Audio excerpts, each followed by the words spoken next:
Olá, o Money Report recebe hoje o William Machado, ex-zagueiro do Corinthians e atualmente assessor associado da Messi Investimentos, um dos maiores escritórios ligados à XP. William, muito obrigado pela visita. Eu que agradeço o convite, é um prazer. William, a gente pode dizer que a sua trajetória é, digamos, curiosa. Eu queria te perguntar como é que foi essa transição de ex-atleta, depois comentarista, dirigente, para assessor de investimentos, que, querendo ou não é muito comum entre ex-jogadores.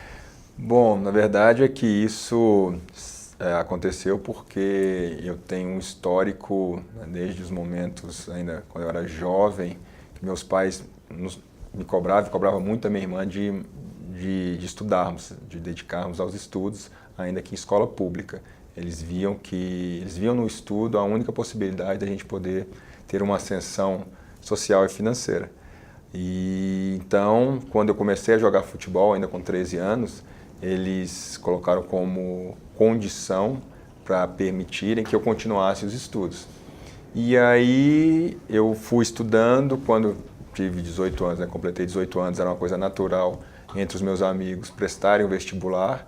Então eu acabei também de forma quase que sem pensar muito, prestei o primeiro vestibular para educação física, só na UFMG, porque não tinha condições, né? Minha família não tinha condições de pagar uma faculdade particular. E no ano seguinte, por causa de uma entidade que chama AGAP, Associação de Garantia aos Atletas Profissionais, que lá em Belo Horizonte era presidida pelo Wilson Piazza, tricampeão mundial em 70, eu consegui uma bolsa para poder fazer um pré-vestibular e consegui também, eles me ofereceram que caso se eu passasse em alguma faculdade particular, eles pagariam 70% da mensalidade. Então, eu acabei escolhendo Ciências Contábeis por eliminação. Minha ideia, eu sempre gostei muito de matemática, eu era muito competitivo dentro de sala de aula também, mas principalmente com a matemática eu gostava de resolver, ser o primeiro a terminar os exercícios, enfim. E pensei em fazer matemática, mas fui demovido da ideia pelo meu professor de matemática do terceiro ano, entendendo que seria um campo muito, lá em Belo Horizonte, muito restrito, que a única profissão ou atividade que eu poderia desenvolver seria de professor, o que eu acho uma profissão muito, muito louvável. Minha irmã é professora, mas de história. E pensei em economia, mas um vizinho que era economista falou que era um curso muito pesado, que havia um alto índice de desistência. Então, fui para Ciências Contábeis achando que eu ia encontrar muita matemática. Eu encontrei muitos números, mas não muita matemática em si. Mas adorei o curso e fui conciliando futebol com a faculdade enquanto eu pude, enquanto a agenda do futebol permitiu.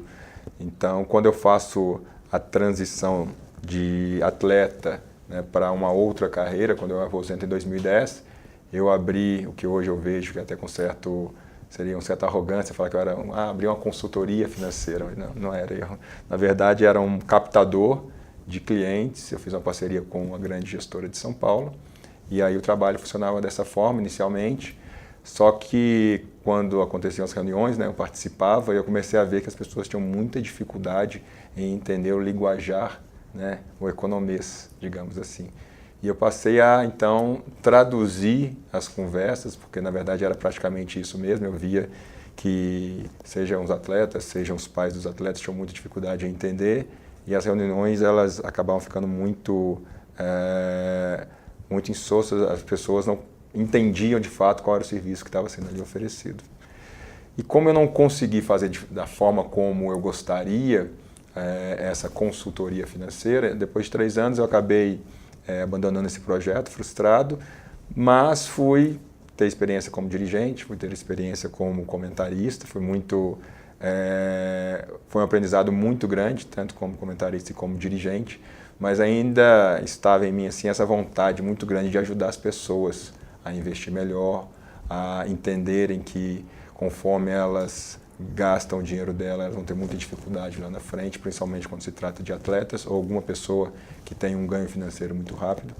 E eu recebi uma proposta para voltar a atuar novamente nessa área e com o mercado já modificado desde 2013, quando eu saí, para 2018 eu vi que cresceu muito, principalmente as plataformas abertas, né, e a XP com um DNA muito forte em educação. E é o que me mais motiva hoje, que é acordar para poder tratar com as pessoas, mas para compartilhar com elas conhecimento. E essa mudança, digamos, essa ida do meio do futebol para assessoria de investimentos, esse interesse, digamos, sempre esteve aceso em você ou ele, digamos, ficou adormecido durante sua carreira, que óbvio, muito corrida, e voltou depois de ex-atleta, ou você sempre teve esse interesse, nunca morreu dentro de você? Então, na verdade, eu fui tendo aprendizados ao longo da minha carreira como atleta, mas que naquele momento eu não via, não conseguia enxergar que era praticamente uma faculdade, né, da vida. Porque, por exemplo, como eu disse, meus pais, né, vêm de família simples e meu pai, eu lembro desde muito novo, meu pai fazendo anotações em um caderno e eu perguntava para ele, ele falava assim, não, isso aqui eu estou anotando o que eu gastei, a gente gastou esse mês. Então, meu pai tem tudo até hoje, meu pai está com quase 80 anos, até hoje ele anota. Então, essa é uma primeira lição e super valiosa, né? Para onde seu dinheiro está indo, né? Se a gente não tem esse controle, a gente não sabe nem onde frear, né? Meu dinheiro, é a famosa frase, eu não sei para onde o dinheiro vai, porque você não faz esse acompanhamento. Quando eu comecei a jogar, eu joguei muito tempo em equipe pequena é sinônimo de contrato curto, ou seja, contrato de 3 meses, de 4 meses, de 6 meses, e uma insegurança em relação se vai receber ou não. O que eu aprendi ali? Eu tinha que fazer uma reserva financeira, porque eu não sabia se daí a 4 meses eu ia estar empregado. Eu não sabia se no próximo mês eu ia receber.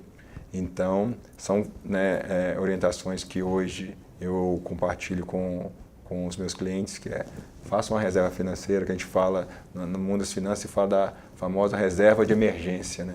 De 3 meses a 12 meses, mais ou menos as orientações que os especialistas, né, dão para os seus clientes, dependendo da atividade que você faça.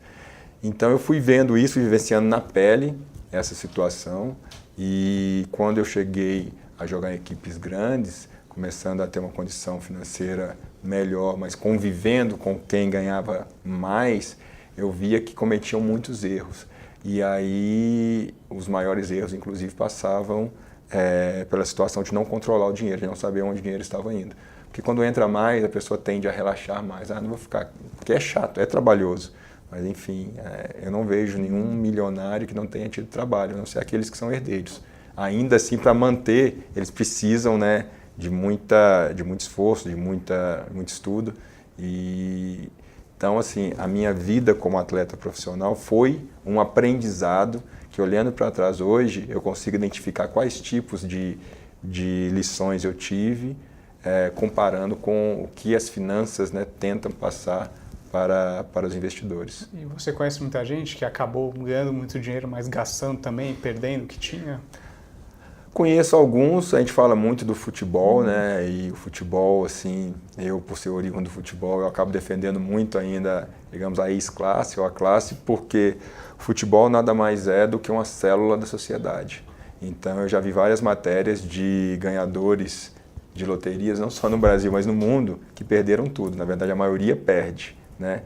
Então a gente vê que não é um problema do jogador de futebol, é um problema de falta de educação financeira, independentemente de qual atividade a pessoa, né, faz. Então, óbvio que o jogador ele vem 99% de uma família simples, e isso faz com que, primeiro, ele acabe tendo ainda muitos desejos por realizar, mas também os desejos familiares, os desejos dos amigos, e isso acaba fazendo com que o atleta, o que ele ganha, ele também compartilha. Então, muitas pessoas acham que o jogador só torra dinheiro, só vai para a noitada. Eu vejo que muitos ou alguns fazem isso, sim, mas eu vejo eles também ajudando muito pai, mãe, tia, irmão, tio, amigo, e isso, curiosamente, é criticado quando eles estão querendo ajudar de alguma forma, talvez não da melhor forma, mas eles, de forma geral, hora nenhuma se negam a ajudar.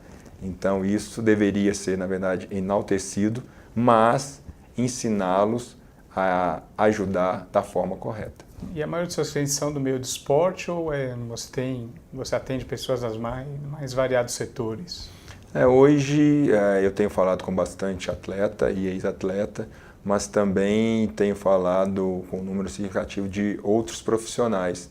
Até porque, na minha experiência também, ainda como jogador, eu acabei tendo contato com várias pessoas de várias atividades, advogados, médicos, empresários, e eu percebia que eles eram muito bons no que faziam, seja o médico, seja o advogado, seja o empresário, mas na hora de falar propriamente de investimentos, eles não tinham conhecimento.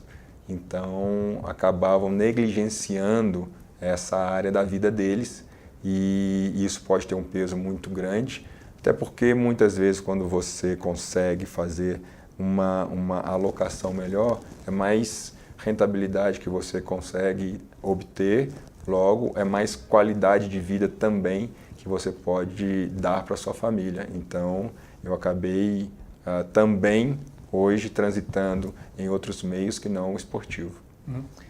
Como é jogador, a gente sabe que existe às vezes um certo preconceito, uma estigmatização, de achar que porque veio do esporte, não tem formação, a pessoa não tem cultura, não é bem preparada para exercer algumas atividades. Você se sentiu, em alguns momentos, já estigmatizado nesse sentido ou não, nessa nova sua trajetória? Eu vejo mais no início da conversa, uma interrogação daqueles que não sabem da minha trajetória, né? Aqueles que, de alguma forma, conseguiram acompanhar, eles entendem muito bem o porquê hoje eu estou fazendo isso e que eu estou apto para fazer. Agora, aqueles que não sabem, né? No primeiro momento é uma interrogação, uma curiosidade, mas logo depois isso vira até a meu favor, porque quando, por exemplo, eu cito um determinado momento da minha vida que eu transferi minha faculdade para de manhã, então eu estudava de manhã, eu jogava num time de terceira divisão do Campeonato Mineiro à tarde e eu fiz um estágio num banco à noite, as pessoas começam a entender, assim, bom, isso com 21 anos. Então, desde muito cedo eu tenho esse contato com o mercado financeiro, com o mundo financeiro. Desde muito novo eu me esforcei para ter o sonho ainda, manter aceso o sonho de ser jogador de futebol profissional, bem sucedido, com o sonho de ter uma profissão, de ter o diploma do ensino superior e entendendo que depois da carreira eu teria também que desempenhar alguma outra atividade, porque eu não gostaria de ficar em casa sem fazer nada. Mas quando eu vou explicando um pouquinho da minha vida, rapidamente essa interrogação vira uma exclamação assim de surpresa, mas de admiração ao mesmo tempo. E agora, como profissional do meio, você se sente, digamos, mais realizado nele ou você ainda está, digamos, tateando, está conhecendo? Não, esse meio ainda, eu não posso falar que eu estou realizado, não. Estou me realizando. Cada dia que eu acordo é uma motivação de poder estar ajudando as pessoas, de poder estar orientando, de poder estar aprendendo. Eu não tenho vergonha nenhuma e isso é uma das coisas que mais me atraiu na Messi Investimentos. Foi também essa humildade das pessoas que lá trabalham, dos sócios, em reconhecer que eles não sabem tudo. A gente não sabe, eu não sei, mas a gente vai correr atrás da informação quando a gente não souber. Então acaba sendo uma grande vantagem a gente trabalhar nessa área porque a gente ensina, mas a gente também aprende. O nosso cliente demanda mais conhecimento da gente. Então a gente acaba tendo que correr atrás desse conhecimento que a gente não tem e isso faz com que a gente também cresça enquanto conhecimento.